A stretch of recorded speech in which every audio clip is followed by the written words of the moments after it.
اور اس میں پوری تفصیل کے ساتھ کرسی پر بیٹھ کر پڑھنے کے مسئلے بیان کیے گئے ہیں.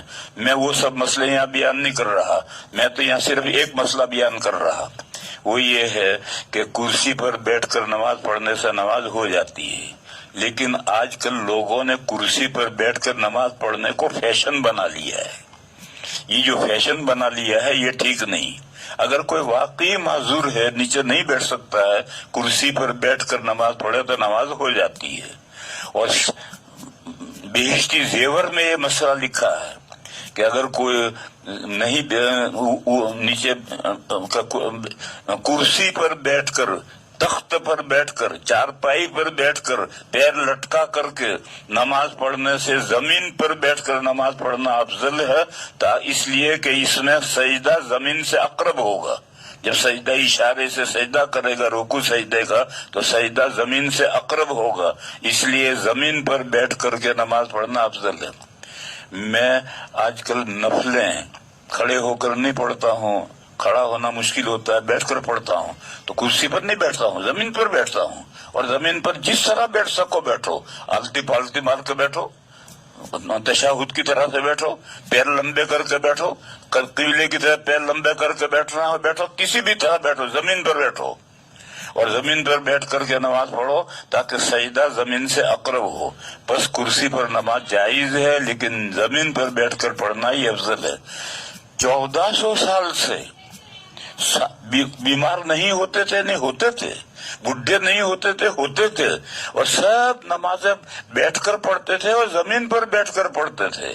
اب یہ 14ویں صدی آئی تو چیئرمین آ گئے، اور یہ چیئرمینی آئی ہے یورپ اور امریکہ سے چیئرمینی آئی ہے. اور یہ مصیبت ہے، پتلون کی مصیبت ہے، کیونکہ جس نے پتلون پہن رکھا ہے وہ نیچے بیٹھنا اس کے لیے مشکل ہوتا ہے، وہ کرسی پر بیٹھنے میں اسے مزہ آتا ہے. تو کیوں پتلون پہن کے مسجد میں آتے ہو؟ پتلون گھر نکال کر پھینکو اور پاجامہ پہن کر کے، لنگی پہن کر کے آؤ مسجد میں، اور آ کر نیچے بیٹھ کر کے نماز پڑھو. جو افضل شکل ہے وہ اختیار کرنی چاہیے. اس کے بعد مسئلہ ہے صفحے درست کرنا. صفحے درست کروانا کس کا حق ہے؟ صفحے درست کروانا یہ امام کی ذمہ داری ہے، مؤذن کی ذمہ داری نہیں ہے. ہمارے یہاں جو یہ طریقہ چل پڑا ہے کہ جب گھڑی میں ٹن ہوا تو مؤذن آ جائے گا، لوگ بھی کھڑے ہو جائیں گے، امام صاحب بھی مصلی پر جا کر کھڑے ہو جائیں گے، اور جب صفحیں درست ہو جائیں گی تو مؤذن دائیں اور بائیں دیکھے گا، اور دیکھا کہ صفحیں درست ہوئی اب تکبیر شروع کرے گا. یہ غلط طریقہ ہے. تکبیر کو عربی میں کہتے اقامہ. اقامہ کے معنی کھڑا کرنا. لہذا صحیح طریقہ یہ ہے کہ جب ٹن ہو جائے یا ٹن ہونے میں بھی 2-3 سیکنڈ باقی ہوں اور تکبیر کہنے والا کھڑا ہو کر کے اقامہ شروع کر دے. اور اقامہ شروع کرنے کے بعد امام صاحب بھی مصلی پر آ جائیں، نمازی بھی کھڑے ہو جائیں، اور نمازی، اور اگر مسجد بڑی ہے اور نمازی کافی ہیں تو اقامہ کہنے والا اقامہ ہی اتنا لمبا کہے گا کہ اقامہ پورا ہوتے ہوتے سب درست ہو جائے. مکہ مکرمہ میں حرم شریف میں جب اقامہ شروع ہوتا ہے تو وہاں اقامہ میں مفرد ایک مرتبہ کلمہ کہتے ہیں، پھر بھی وہ اتنا لمبا اقامہ کہتا ہے کہ کتنا بھی دور سے آ کر سب میں کھڑے ہو جاتے ہیں. اور ہمارے یہاں ایک سانس میں اقامہ نمٹا دیتا ہے، 2 سانس میں اقامہ نمٹا دیتا ہے. یہی طریقہ غلط ہے. اگر تھوڑے ہیں تو اقامہ جلدی کہو، اور اگر لوگ مسجد بڑی ہے تو اقامہ ٹھہر ٹھہر کر کہو تاکہ اقامہ پورے ہوتے ہوتے لوگ صفیں خود ہی سیدھ کر لیں. پھر امام صاحب اقامہ کے ختم ہونے کے بعد میں نمازیوں کو دیکھیں، اور روز دیکھنے کی ضرورت نہیں ہے، کبھی کبھی دیکھیں، اور دیکھ کر کے اگر کسی گڑبڑ ہے تو اس کو ہدایت کریں کہ آگے کھڑے ہو، مل کر کھڑے رہو. آج کل امام یوں دیکھتے تو ہیں مگر کسی سے کچھ نہیں سکتے ہیں. یہ وہ پیٹ امام ہے، پیش امام نہیں ہے. جو پیٹ امام ہوتا ہے وہ کسی کو کچھ کہہ نہیں سکتا ہے. پیش امام تو ڈانٹے گا، تھپڑ مارے گا جا کر، کیوں الگ کھڑا ہے، کل سمجھایا تھا آج بھی کھڑا ہے ایسے ہی، وہ سیدھا ہو جائے گا. پیش امام تو حاکم ہوتا ہے، اور پیٹ امام دیکھے گا، کہہ نہیں سکتا کچھ. اس لیے مجھے یاد ہے دارالعلوم دیوبند کے صدر مفتی سے مفتی مہدی حسن صاحب، اس زمانے میں ایک تو جامع مسجد میں جمعہ ہوتا تھا، ایک آدینہ مسجد میں جمعہ ہوتا تھا، اور ایک چھتے کی مسجد میں جمعہ ہوتا تھا بوڑھوں کے لیے، بیماروں کے لیے۔ تو حضرت مفتی مہدی حسن صاحب جو دارالعلوم کے صدر مفتی تھے، وہ جمعہ پڑھاتے تھے تو خطبہ دیتے تھے۔ خطبہ انہوں نے ختم کیا، اب مؤذن نے کھڑے ہوئے اقامہ شروع کیا، وہ ممبر پر ہی کھڑے رہتے تھے، اس نے اقامہ شروع کیا۔ جب وہ پورا اقامہ اس نے پورا کیا، تب حضرت وہیں ممبر پر کھڑے ہوئے، وہ لال رومال والے ذرا آگے بڑھو، عربی فلاں ٹوپی والے مل کر کھڑے رہو، پوری سب کو سمے درست کر کے پھر نیچے آ کر مصلی پر آ کر اللہ اکبر کہہ کر نماز شروع کرتے تھے۔ تو نماز شروع کرنا یہ امام کی ذمہ داری ہے۔ حضور کے زمانے میں حدیثوں میں ہے کہ نبی پاک صلی اللہ علیہ وسلم صفحے درست کراتے تھے، حضرت بلال نہیں کراتے تھے، اور خلفائے راشدین کے زمانے میں بھی امام صفحے درست کراتا۔ ترمذی شریف میں روایت ہے، میں جب 1981 میں جب پہلی مرتبہ حج میں گیا تو شوال میں چلا گیا تھا۔ اس وقت پانی کے جہاز سے جاتے تھے، شوال میں گیا تھا، تھوڑے نمازی تھے، کوئی زیادہ اس وقت بھیڑ نہیں تھی۔ تو وہاں میں نے دیکھا کہ ہر نماز شروع ہونے سے پہلے 2 مرتبہ آواز آتی ہے،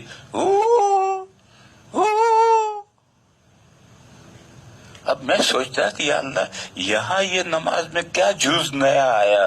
ہمارے یہاں تو کوئی ایسا نہیں کرتا۔ میں سوچتا رہا 1 مہینے کے بعد میری سمجھ میں آیا، کوئی امام کہتا ہے استو، یعنی صفحے سے درست کر لو۔ تو ایسا استو کہنے کا کیا حاصل ہے جس کو میں 1 مہینے میں سمجھا جا کر کے کہ یہ استو کہتا ہے؟ لیکن بہرحال صفحے درست کرنا یہ امام کی ذمہ داری ہے۔ اور جب صفحے درست، حضرت عمر کے روایات میں ہے کہ حضرت عمر کے زمانے نمازی بہت ہو گئے تھے، تو حضرت عمر نے آدمی مقرر کر رکھے تھے، اقامہ کے بعد میں جب صفحے درست ہو کر کے حضرت کو اطلاع کی جاتی تھی کہ صفحے درست ہو گئی، تب حضرت نماز شروع کرتے تھے۔ بہرحال صفوں کو درست کرنا یہ امام کی ذمہ داری ہے۔ مسلمانوں میں ایک جماعت ہے، ہمارے بریلوی بھائی ہیں، وہ کہتے ہیں کہ حیا علی الصلاۃ سے پہلے کوئی کھڑا نہ ہو، نہ امام کھڑا ہو نہ مقتدی کھڑا ہو۔ اور ان کے یہاں پہلے بہت سختی کرتے تھے، اب تو زیادہ سختی نہیں رہی ان کے یہاں، لیکن پہلے بہت سختی کرتے تھے۔ اور وہ یہ کہتے ہیں کہ فقہ میں لکھا ہے کہ لوگ حیا علی الصلاۃ پر کھڑے ہوں۔ یہ جو بھائیوں کی بات ہے، یہ بات صحیح نہیں ہے، کیونکہ ایک تکبیر کو عربی میں اقامہ کہتے ہیں، اور اقامہ کے معنی کھڑا کرنا۔ پر جب اقامہ شروع ہو گیا، کھڑا کرنا پایا گیا، تو اب لوگ کیوں کھڑے نہ ہوں؟ اقامہ شروع کرنے سے پہلے کھڑا کرنا پایا جائے، اس سے پہلے کھڑا ہونا تو ٹھیک نہیں، لیکن جب تک اقامہ ہو گیا تو پھر اب کیوں نہ کھڑے ہوں؟ اور وہ جو کہیں کتابوں میں لکھا ہے کہ حیا علی الصلاۃ پر کھڑے ہوں، تو ٹھیک ہے، وہ ٹھیک لکھا ہے، لیکن اسی جگہ پر جہاں یہ لکھا ہے وہاں یہ بھی لکھا ہے کہ امام صاحب قد قامت الصلاۃ پر امام نماز شروع کر دے۔ تو بریلویوں کے یہاں بھی قد قامت الصلاۃ پر امام کہاں نماز شروع کرتا ہے؟ لہذا اس کا مطلب یہ کہ اگر ایمرجنسی ہے تو قد قامت الصلاۃ پر نماز شروع کر سکتا ہے۔ تو حیا علی الصلاۃ پر کھڑا ہو، اس کا مطلب یہ کہ اگر کھڑا ہونے میں کوئی دیر کرے تو حیا علی الصلاۃ تک بیٹھا رہے تو کوئی حرج نہیں۔ جب حیا علی الصلاۃ کا آؤ نماز کے لیے، اب اگر کوئی بیٹھا بیٹھا مکھیاں مار رہا ہے تو یہ اللہ کے داعی کی مخالفت کرتا ہے، یہ ٹھیک نہیں۔ اس کے بعد ہے مسجد میں نفل روزہ چند لوگ رکھتے ہیں اور مغرب کی نماز میں تاخیر کرتے ہیں۔ مسجد میں نفلی روزہ، نفلی روزے کی وجہ سے نماز مغرب میں تاخیر نہیں ہوگی۔ میں نے بتلایا کہ ابن عمر نفلی روزہ رکھتے تھے اور ان کی وجہ سے مغرب میں تاخیر نہیں ہوتی تھی۔ وہ نفل روزہ کھول کر دن بھر بھوکے رہے ہیں تو بھوک لگتی تھی، تو وہ امام کی قرات سنتے رہتے تھے اور کھانا کھاتے رہتے تھے۔ لہذا 1 2 4 نفلی روزہ والوں کی وجہ سے مغرب میں تاخیر نہیں ہوگی. یہ تو میں نے مسئلہ رمضان کا بیان کیا ہے، جبکہ سبھی روزے سے ہیں اور سب کو کھانا کھانا ہے افطار پر، تو افطار نہیں کرنا، صرف کھانا کھانا، مکمل کھانا کھانا ہے، تو پھر تھوڑی بہت تاخیر کرنی چاہیے. یہ نماز کے تعلق سے کچھ مسائل تھے جو لوگوں نے پوچھے تھے تو میں نے بیان کیے.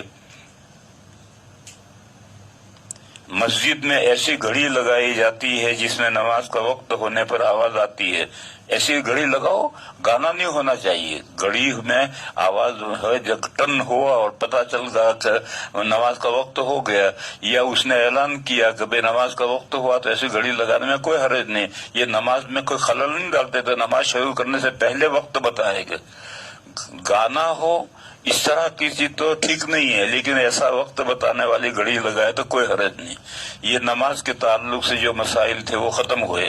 آئندہ کوئی نماز کے تعلق سے مسائل نہ بیان کرے.